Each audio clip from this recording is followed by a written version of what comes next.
114. 믿는 자가 되라. 요한복음 20장 24절에서 29절.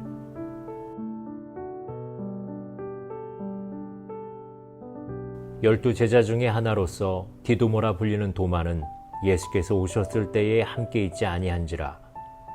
다른 제자들이 그에게 이르되 우리가 주를 보았노라 하니, 도마가 이르되 내가 그의 손에 못자국을 보며 내 손가락을 그 못자국에 넣으며 내 손을 그 옆구리에 넣어보지 않고는 믿지 아니하겠노라 하니라. 여드레를 지나서 제자들이 다시 집 안에 있을 때에 도마도 함께 있고 문들이 닫혔는데 예수께서 오사 가운데 서서 이르시되 너희에게 평강이 있을지어다 하시고 도마에게 이르시되 내 손가락을 이리 내밀어 내 손을 보고 내 손을 내밀어 내 옆구리에 넣어보라. 그리하여 믿음 없는 자가 되지 말고 믿는 자가 되라. 도마가 대답하여 이르되 나의 주님이시요 나의 하나님이시니이다. 예수께서 이르시되 너는 나를 본고로 믿느냐? 보지 못하고 믿는 자들은 복되도다 하시니라. 예수님의 제자 도마를 의심이 많은 사람이라고 하지만 다른 면에서 보면 정직한 사람입니다. 남의 말은 잘 믿지 않고 자신이 확신하는 것만 믿는 우월의식이 있는 사람이기도 합니다. 확인하지 못한 것을 나는 믿지 못하겠다고 말하는 이런 사람은 정확한 사람이기도 합니다. 무슨 일을 하든지 분명하게 처리하는 사람입니다. 도마는 예수님의 제자 중에 제일 마지막으로 부활하신 예수님을 만났습니다. 그리고 나의 주님, 나의 하나님이라는 최고의 신앙 고백을 했습니다. 그러면 도마는 대체 예수님이 전에 나타나셨을 때는 어디에 있었습니까? 도마처럼 있어야 할 자리에 없다가 나중에 딴소리하는 사람이 있습니다. 은혜의 자리, 성도들의 교제의 자리에 함께 있어야 합니다. 도마는 혼자 고민하며 해변가를 거닐면서 고독하게 보내지 않았나 생각됩니다. 그러다 보니 막상 예수님께서 제자들에게 나타났을 때 참여하지 못했던 것입니다. 예수님께서 이미 다른 제자들에게는 평강을 주셨지만 도마는 여전히 우울하고 슬프고 괴로웠습니다. 예수님께서 부활하신 후 8일이 지났습니다. 믿지 않았기 때문에 혼자만 평강을 누리지 못했습니다.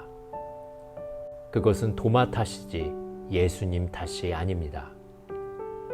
이미 십자가와 부활로 우리의 죄와 죽음의 문제를 다 해결하셨는데 아직도 우울하고 슬픈 시간을 보냅니다. 이런 도마에게도 예수님께서 오셨습니다. 이것은 순전히 도마를 위한 봉사입니다. 예수님께서 도마의 눈높이에 자신을 맞추십니다. 때로 하나님은 우리를 믿게 하시려고 우리의 수준에 맞추어 주십니다. 내 손가락을 이리 내밀어 내 손을 보고 내 손을 내밀어 내 옆구리에 넣어보라. 아마 도마는 예수님의 옆구리에 손가락을 넣지 못했을 것입니다. 이 장면은 요한복음의 클라이막스이며 결론입니다. 요한복음에 나오는 최고의 신앙 고백입니다. 부활하신 주님 앞에 와서 갈등과 괴로움을 다 통과한 후 고백을 하는 것입니다. 도마도 다른 사도들과 같이 예수님을 직접 뵙고 싶은 마음이 있었습니다. 예수님의 부활을 직접 목격하지 못하면 사도가 되지 못합니다. 사도의 자격 중 하나가 예수님의 십자가와 부활을 직접 목격하는 것입니다. 예수님께서 나를 본고로 믿느냐? 보지 못하고 믿는 자들은 복되도다 하십니다. 이 말씀은 예수님을 보지 못하고 믿는 후대의 그리스도인들을 염두에 두신 말씀입니다. 도마는 우리를 대신해서 확인합니다. 그의 성품상 꼼꼼하게 따지고 믿었을 것입니다. 그를 통해 우리는 예수님의 부활을 다시 한번 확인하게 됩니다.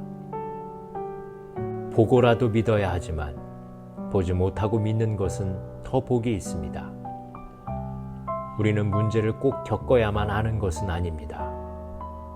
하나님이 우리의 의심을 다루어 주시지만 권장사항은 아닙니다. 의심에서 믿음으로 넘어가는 것도 좋지만 순전하게 믿음 생활을 하면 더 좋습니다. 기도하시겠습니다. 도마의 의심을 다루어 주시기 위해서 다시 한번 나타나신 주님, 우리의 의심을 풀어주기 위해서 얼마나 많이 다루어 주셨습니까? 앞으로는 성숙한 믿음의 사람이 되어 표적보다는 말씀에 기초한 믿음 생활을 할 수 있도록 도와주시옵소서. 예수님의 이름으로 기도드립니다. 아멘.